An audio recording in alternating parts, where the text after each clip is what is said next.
આપ સૌ જાણો છો એમ ગયા અઠવાડિયે આ દેશની પાર્લામેન્ટમાં આ બંધારણના ઘડવૈયા ડોક્ટર બાબા સાહેબ આંબેડકરનું ભારતના ગૃહમંત્રી શ્રી અમિત શાહ દ્વારા અપમાન કરવામાં આવ્યું અને એ સાથે ભારતની પાર્લામેન્ટ એ દુનિયાની પહેલી પાર્લામેન્ટ બની જેના મંચ ઉપર એ રાષ્ટ્રના એ દેશના સંવિધાન નિર્માતાનું ઇન્સલ્ટ કરવામાં આવ્યું હોય આવો જગતમાં બીજો કોઈ દાખલો નથી। अमित शाह કહ્યું કે आंबेडकर आंबेडकर करना आजकल फैशन बन गया है। એના જવાબમાં સમગ્ર ગુજરાત અને ભારતના વંચિતો વતી ગરીબો દલિતો આદિવાસી ઓબીસી સમુદાય વતી અમે કહેવા માંગીએ છીએ કે ડોક્ટર આંબેડકર બાબા સાહેબ એ અમારા માટે ફેશન નહીં, એ અમારા માટે પેશન છે, અમારા માટે પેશન છે। એમણે કહ્યું કે ડોક્ટર બાબા સાહેબ આંબેડકરનું આટલું બધું નામ લેવાના બદલે ભગવાનનું નામ લીધું હોત તો 7 જન્મ સુધી સ્વર્ગ મળત। અમિત શાહ ભારતીય જનતા પાર્ટી અને આરએસએસ ને કહેવા માંગુ છું કે અમારે મૃત્યુ પછીનું સ્વર્ગ નથી જોઈતું, અમારે જીવતે જીવ આ જન્મમાં આ જીવતરમાં અમારી ઉઘાડી આંખે અસ્પૃશ્યતાની નાબૂદી જોઈએ છે। અમારે અમારા જીવન કાળમાં એક એવો દિવસ જોવો છે જેમાં એક પણ દલિત સમાજના વ્યક્તિએ માથે મેલું પાડવું ન પડે કે ગટરમાં ઉતરીને 400 રૂપિયા માટે મરવું ન પડે।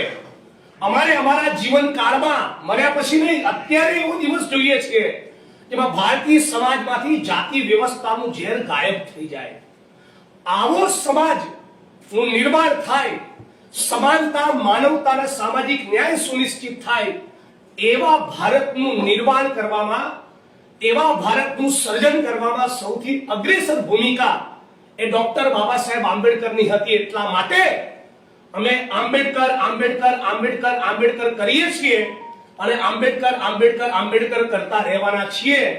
જેણે ગોડસે ગોડસે કરવું હોય એને ગોડસે મુબારક, અમે આંબેડકરમાં માનીએ છીએ, અમે આંબેડકર આંબેડકર કરતા રહેવાના। જેણે મનુસ્મૃતિ મનુસ્મૃતિ મનુસ્મૃતિ કરવું હોય એને મનુસ્મૃતિ મુબારક, અમે ડોક્ટર બાબા સાહેબ આંબેડકરનું સંવિધાન સંવિધાન સંવિધાનની જય પોકારવાના। અને અમિત શાહે આટલા ભયંકર ઓબીસી આદિવાસી દલિત સમાજના આક્રોશ છતાં, વિપક્ષી દળોની નારાજગી, એમના રેલીઓ અને પ્રોટેસ્ટ છતાં ગુજરાતમાં પણ મહીસાગરમાં, થરાદમાં, ધોળકામાં, સૌરાષ્ટ્રમાં અનેક જગ્યાએ અમિત શાહનું પુતળું સળગાવવામાં આવ્યું।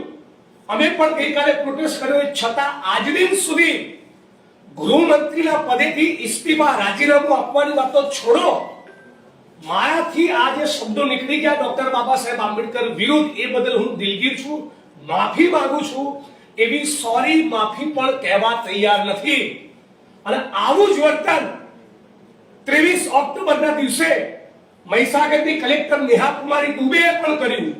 એમને દલિત સમાજના યુવાનને બાસ્ટર્ડ કીધો, હરામી કીધો, ચપ્પલથી મારવાની વાત કરી અને સમગ્ર ગુજરાત અને દેશના આદિવાસી દલિતોનું અપમાન કરતા કહ્યું કે 90% આદિવાસી અને દલિતો એટ્રોસિટીઝના કેસ બ્લેકમેલિંગ માટે કરે છે, એમણે પણ આજ દિવસ સુધી માફી માંગી નથી। એટલે સરકારી કાર્યક્રમનો મંચ હોય કે પાર્લામેન્ટનો મંચ હોય, આ દેશના નેતાઓ અને અધિકારીઓ દલિતોનું, આદિવાસીઓનું, ઓબીસીનું, ભારતના સંવિધાનનું અને ડોક્ટર બાબા સાહેબ આંબેડકરનું અપમાન કરતા ખચકાતા નથી। નરેન્દ્ર મોદી જે સંવિધાનની કોપી ભારતના પ્રધાનમંત્રી તરીકે પોતાના લલાટ ઉપર મૂકે છે, એ પ્રધાનમંત્રીના કાર્યકાળ દરમિયાન જ દિલ્હીની સડકો પર આપણા દેશના બંધારણની કોપીઓને સળગાવવામાં આવી। એમના સાંસદો, મંત્રીઓ વારંવાર કહેતા રહ્યા કે અમે આ દેશનું બંધારણ બદલવા આવ્યા છીએ। હું સતત કહેતો હોઉં છું કે આરએસએસ, બીજેપી, મોદી અને શાહને સૌથી વધારે કોઈક નેતા માટે ઘૃણા અને નફરત હોય તે છે doctor Baba Saheb Ambedkar. RSS, BJP અને મોદી શાહની જોડીને સૌથી વધારે કોઈ નીતિ માટે નફરત હોય તો એ છે ઓબીસી આદિવાસી દલિત સમાજને મળનારી અનામત। અને આરએસએસ, બીજેપી અને મોદી શાહની જોડીને સૌથી વધારે કોઈ પુસ્તક માટે નફરત હોય એ છે ડોક્ટર બાબા સાહેબ આંબેડકરની કલમે લખાયેલું સંવિધાન। આ વાત બહુ સ્પષ્ટ થઈ ચૂકી છે અને એટલા માટે ગુજરાત અને દેશના બહુજનોમાં ઓબીસી આદિવાસી દલિતોમાં ભયંકર આક્રોશ છે અને તમામ દલિત બહુજન સંગઠનોએ સાથે મળી 2 દિવસ પૂર્વે દિલ્હીથી પ્રેસ કોન્ફરન્સ યોજી 28 તારીખે એક રાષ્ટ્રવ્યાપી આંદોલનનો કોલ આપેલો.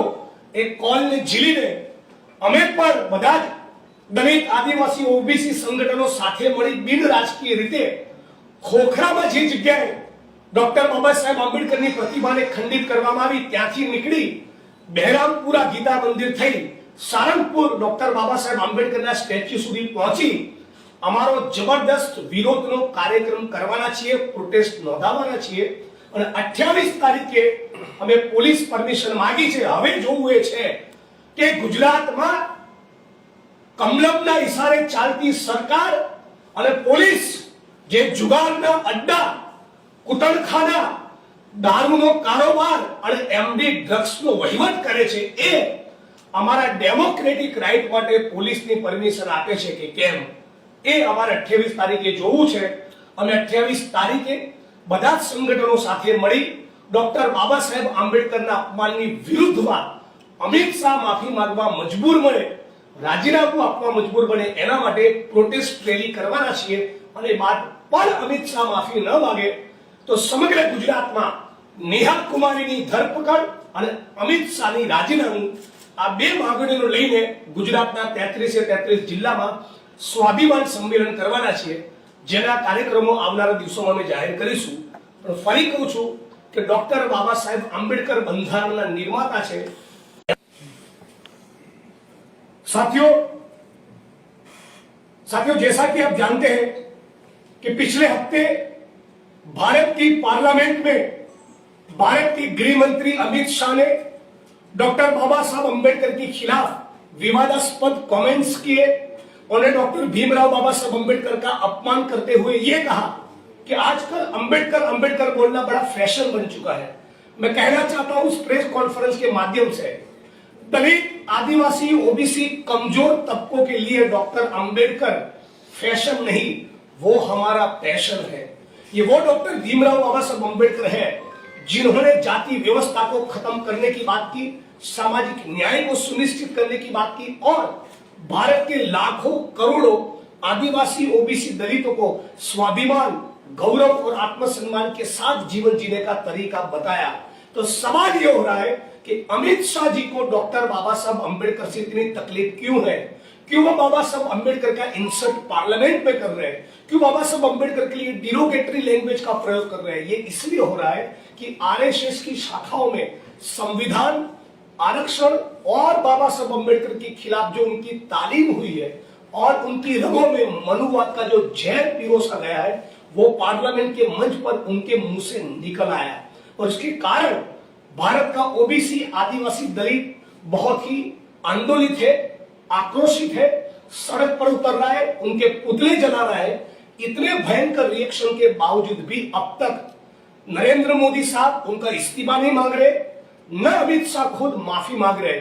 इसी प्रकार की वारदात 23 अक्टूबर को गुजरात के महिसागर जिले में हुई, जहां महिसागर की कलेक्टर महोदया नेहा कुमारी ने शेड्यूल कास्ट के एक व्यक्ति को बास्कट हरामी कहा, उसको चप्पल से मारने की बात की और यह भी कहा कि 90% एट्रोसिटीज के केस दलित और आदिवासी ब्लैकमेलिंग के लिए करते हैं. तो ये नेहा कुमारी की गिरफ्तारी हो और अमित शाह माफी मांगे, इन मांगों को लेकर जो राष्ट्रव्यापी आंदोलन और प्रोटेस्ट 28 दिसंबर को दोपहर 12 बजे होने वाला है, उसको गुजरात में भी हम लोग उसमें पार्टिसिपेट करेंगे और गुजरात के सभी बहुजन संगठन, ओबीसी, आदिवासी, दलित संगठन साथ में मिलकर बाबा साहब अंबेडकर का अपमान करने वाले अमित शाह का इस्तीफा सड़क पर उतरकर मांगेंगे. और उसके बावजूद भी यदि भाजपा वाले नहीं झुके, आरएसएस और संघियों ने माफी नहीं मांगी, अमित शाह ने माफी नहीं मांगी, तो पूरे गुजरात के 33 जिलों में नेहा कुमारी की गिरफ्तारी और अमित शाह की इस्तीफे की मांग को लेकर 33 जिलों में स्वाभिमान सम्मेलन का आयोजन भी करेंगे.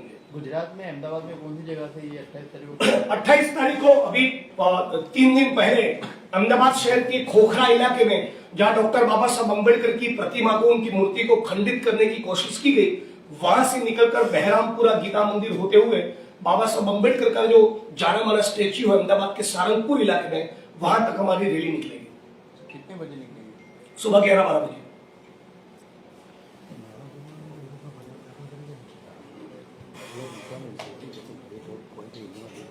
लेकिन भाई नया कुमारी पर फरियाद થઈ છે કે નહીં? ન્યાય કુમારીની સામે બે પોતે ક્રિમિનલ ફરિયાદ દાખલ કરાવી છે અને જે છોકરાને હરામી અને ચપ્પલથી મારવાની કહ્યું એણે પણ ફરિયાદ દાખલ કરાવી છે કે છોકરાએ પોતાનો મોબાઈલ પોતાની રાઈટ ટુ પ્રાઇવસીની ચિંતા કર્યા વગર એફએસએલમાં મોકલી પણ આપ્યો છે અને હાઈકોર્ટ અને સુપ્રીમ કોર્ટના જજમેન્ટ્સ એવું કહે છે કે એટ્રોસિટીઝના કેસીસમાં જ્યારે પ્રાઇમા ફેસી મટીરિયલ હોય જ્યારે પ્રાઇમા ફેસી કેસ બનતો હોય તો પ્રિલિમિનરી ઇન્ક્વાયરી કર્યા વગર ગુનો દાખલ કરી દેવો। એ છતાં આજ દિન સુધીમાં આ રાજ્યની સરકાર એ જાણી બુજીને આ મહિલા કલેક્ટરને પ્રોટેક્ટ કરી રહી છે, એને સસ્પેન્ડ નથી કરતા, એને ટ્રાન્સફર નથી કરતા। હદ તો એ છે આજ દિન સુધીમાં મારા મોઢેથી આવા શબ્દો નહોતા નીકળવા જોઈએ, એ બદલ હું દિલગીર છું, એવી માફી પણ માંગવા તૈયાર નથી।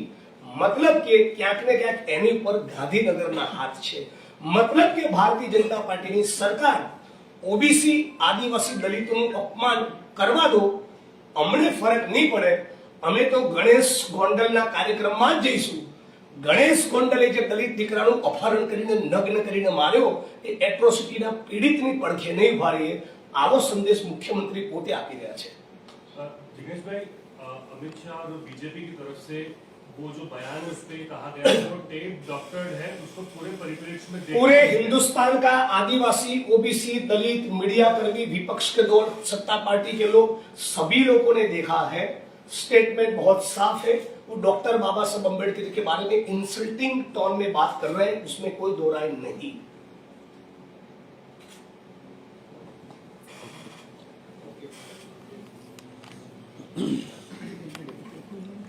कोई सवालों के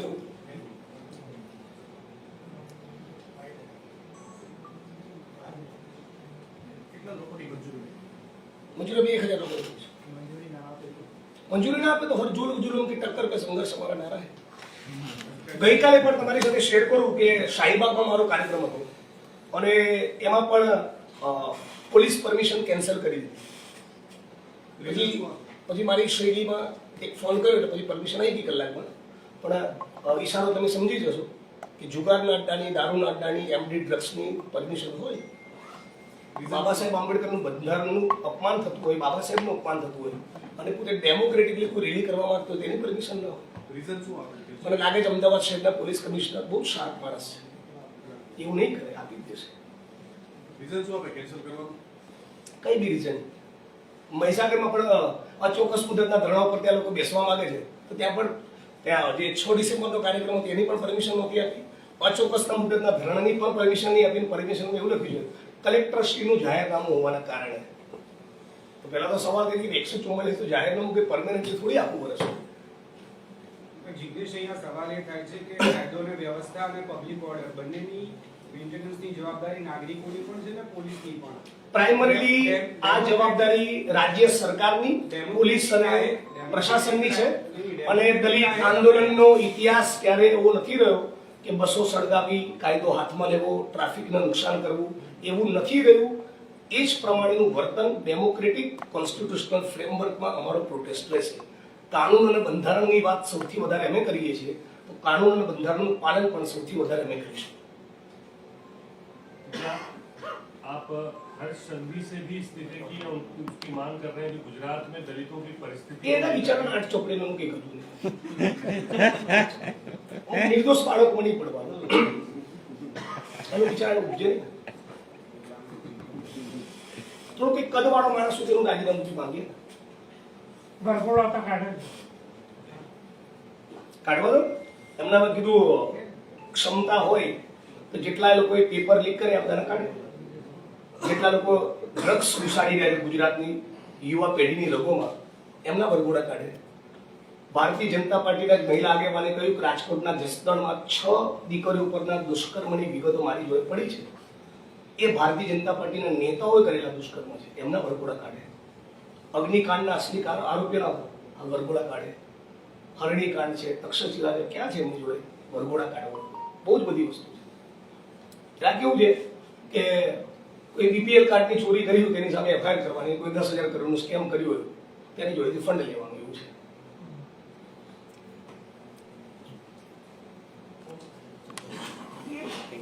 થેન્ક યુ મિત્રો, થેન્ક યુ સો મચ. ગઈકાલે થોડું કમ્યુનિકેશનનો અમારા પક્ષે પ્રોબ્લેમ થયો હતો અને બહુ બધા મિત્રો ત્યાં